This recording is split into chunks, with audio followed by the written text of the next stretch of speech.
Bonjour à tous, aujourd'hui on teste le petit frère ou plutôt le grand frère de la Tesla 3 qui est la voiture, je vous le rappelle, la plus vendue en Europe. Il s'agit d'un SUV 100% électrique évidemment qui reprend 25% des pièces de sa petite sœur. Qu'est-ce qu'il apporte de plus par rapport à elle? Est-ce que le fait de succomber à la mode des SUV, c'est pas un peu trop, surtout pour un véhicule électrique? Est-ce qu'il fait vraiment, comme le prétend Tesla, 533 km en cycle WLTP? Eh bien tout ça, vous allez le savoir en restant avec moi. Je vous laisse seul juge pour l'esthétique. En revanche, ce Tesla Y, il est plus gros que ce qu'il ne paraît en image. Il est quand même 6 cm plus long à 4,75 m, 6 cm plus long que la Tesla 3. Il est 7 cm plus large. Il est surtout 18 cm plus haut. Mais Tesla a réussi le tour de force avec ses lignes très pures, très épurées. Il n'y a pas d'aspérité, vous voyez, à conserver un coefficient aérodynamique extrêmement bon puisqu'on est à 0,23 de CX, c'est remarquable. Sur notre modèle d'essai, on a des roues raisonnables de 19 pouces qui sont chaussées de pneus coréens en Hankook et surtout des jantes en aluminium qui sont dotées d'un enjoliveur, vous l'entendez, en plastique, un enjoliveur aérodynamique qui permet de diminuer la consommation et donc d'augmenter l'autonomie. Les dimensions plus généreuses, ça permet d'augmenter la taille du coffre. Il est simplement énorme. 851 litres, en plus vous avez vu, beaucoup plus pratique parce que cette fois on a un haillon et quand on rabat les sièges on peut aller jusqu'à 2158 litres et c'est pas le tout, il y a encore une surprise à l'avant.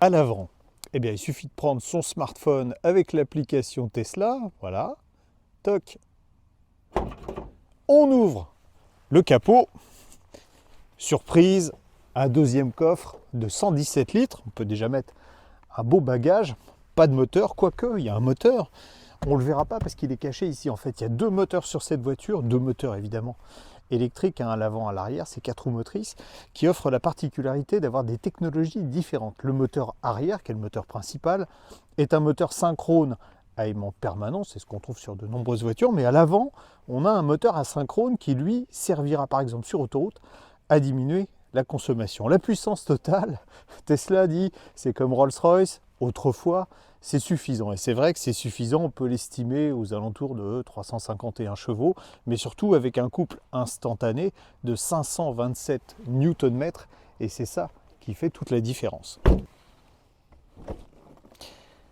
L'espace à l'arrière avec l'augmentation de l'empattement de 2 cm est vraiment très généreux. Je vous laisse seul juge de cette sellerie optionnelle de couleur blanche. C'est pas du cuir, hein, c'est du cuir vegan, voilà, pour employer les mots aujourd'hui qui sont à la mode.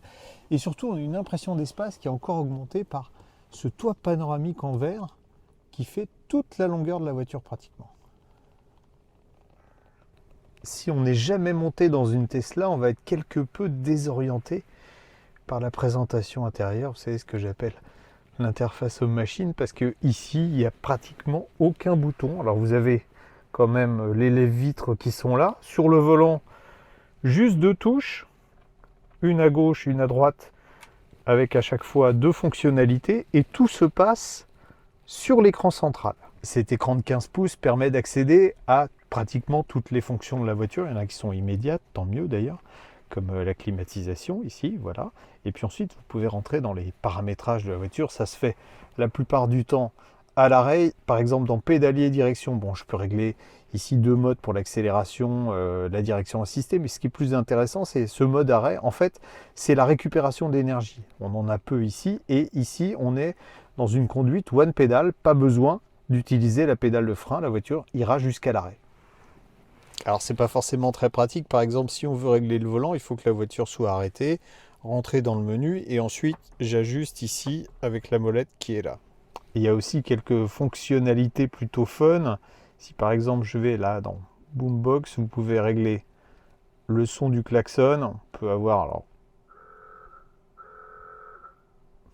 j'ai même vous voyez, des trucs très chic comme ça par exemple.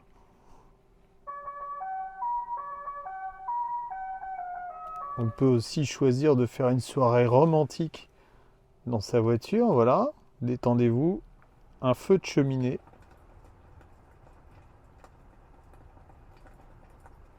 Et vous avez même le chauffage des sièges et de l'intérieur de la voiture qui se met en route.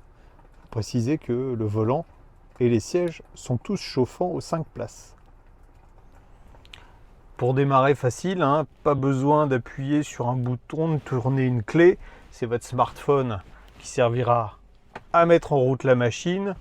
On met sur drive avec la petite touche au volant. On démarre évidemment en douceur. On est assis un peu plus haut qu'avec une Tesla 3. C'est pas mal parce que on domine la route. On a un confort très agréable dès le départ parce que, en fait, vous savez, volant chauffant, siège chauffant. Les sièges d'ailleurs sont assez souples, c'est plutôt pas mal.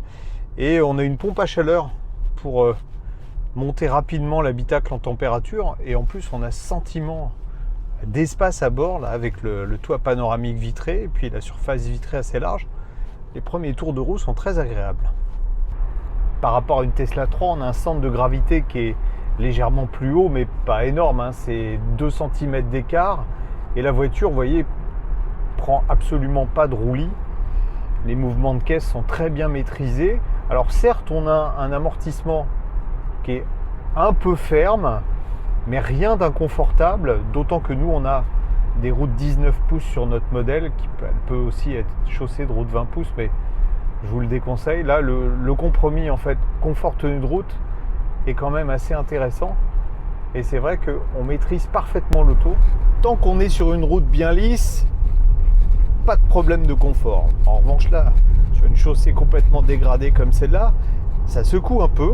C'est vrai qu'il faut maintenir les 2 tonnes de l'engin, donc des suspensions qui doivent quand même avoir une certaine raideur. Et puis il y a autre chose qui est problématique quand réellement on a un goudron qui est aussi ondulé que celui-là, c'est qu'il y a quelques bruits parasites qui remontent dans l'habitacle. On commence à avoir quelques gris-gris à droite à gauche. Et puis ça démontre que la qualité de fabrication de Tesla, même si elle a beaucoup progressé, n'est pas encore tout à fait au niveau des Allemands. Voilà, on va tester, tiens, un ralentisseur, vous allez voir. Ah, vous voyez, c'est quand même un peu raide. Tiens, puisqu'on est dans les défauts, bon, alors c'est pas les caméras qui permettent de visionner en roulant tout ce qu'il y a aux alentours de la voiture, mais l'affichage là de la vitesse, vous le voyez, 70 km/h, c'est pas très très gros par les temps qui courent.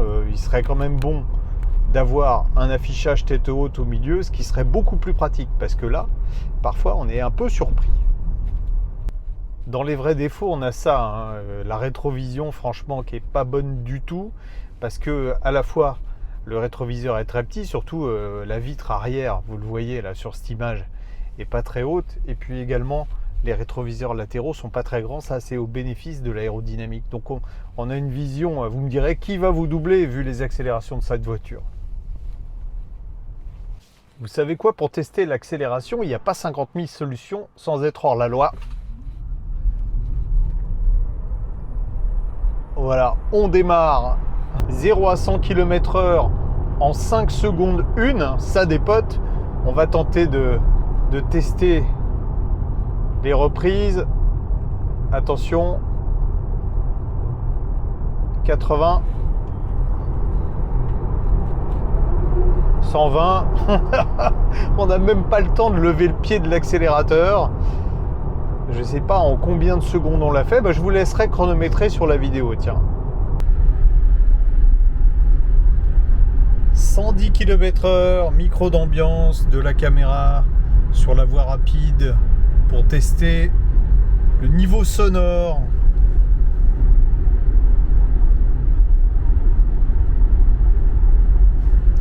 On est en moyenne à 61 décibels et demi. C'est donc une voiture très silencieuse. Il faut dire que les vitres avant sont doublées et qu'elles le seront bientôt à l'arrière également sur les nouveaux modèles. Et puis le toit vitré qui est habituellement, toit panoramique vitré qui habituellement est source de bruit, a lui aussi été insonorisé. On est sur autoroute à 130 km/h. Ça fait d'ailleurs 39 km qu'on est parti. Vous voyez, on a roulé à, on va dire entre 110 et 130 km/h avec une majorité à 130 km/h. Et c'est là qu'on voit tout l'intérêt des 2 moteurs électriques, dont un moteur asynchrone qui sera le moteur qui prendra le dessus. quand on est sur autoroute avec une consommation plus faible. Vous voyez, on a une consommation moyenne d'énergie de 21,7 kWh au 100 km. Franchement, pour un véhicule de ce gabarit et de cette puissance, c'est réellement ce qu'il y a de plus faible aujourd'hui. C'est un peu plus qu'une Tesla 3, mais pour un SUV, c'est remarquable. La suprématie de Tesla, on pourrait presque la résumer à ce graphique. Vous voyez, on a fait environ 170 km.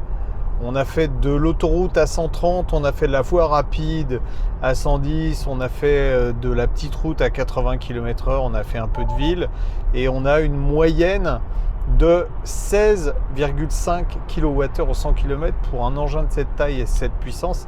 C'est vraiment remarquable, ça voudrait dire qu'on aurait une autonomie d'environ 440 km puisqu'il reste 264 km là, vous voyez.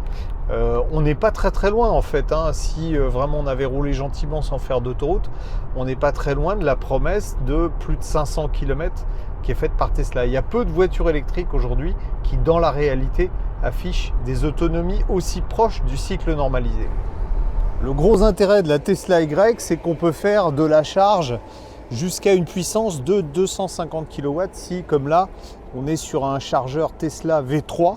Alors évidemment, 250 kW, c'est la puissance de charge maxi qu'on n'aura pas. Par exemple, on a commencé à charger, on était à 40% de la batterie, donc on n'aura pas 250 kW. On va charger un petit peu, puis on va aller voir jusqu'à combien on monte. Vous voyez, il y a quelques minutes qu'on recharge, on est à une puissance de charge de 80 kW, on a chargé 4 kWh déjà, ça veut dire que on recharge. Ce qui est assez intéressant chez Tesla d'ailleurs, c'est de mettre ça. On recharge l'équivalent de 535 km en 1 heure. Bon, la vitesse de charge maximum qu'on aurait si on avait été à 10% de batterie, c'est 270 km en 15 minutes. Bon, ça charge suffisamment vite quand même pour ne pas avoir à s'arrêter des heures avant de reprendre la route quand on est sur autoroute. Et comme on a un SUV, Tesla a prévu également une assistance tout-terrain, alors pas pour faire du franchissement, mais pour rouler dans des chemins qui vont être moins bien carrossés comme celui que j'emprunte actuellement. C'est lorsqu'on reprend le volant d'une Tesla qu'on se rend compte à quel point le constructeur américain a pris de l'avance sur ses concurrents en matière de voitures électriques. Alors cette Tesla Y, on pourra la qualifier de Tesla 3 de la famille avec un plus grand coffre, avec une habitabilité supérieure. Moi j'aurais bien mis un poil de confort supplémentaire, mais ça on ne peut pas tout avoir.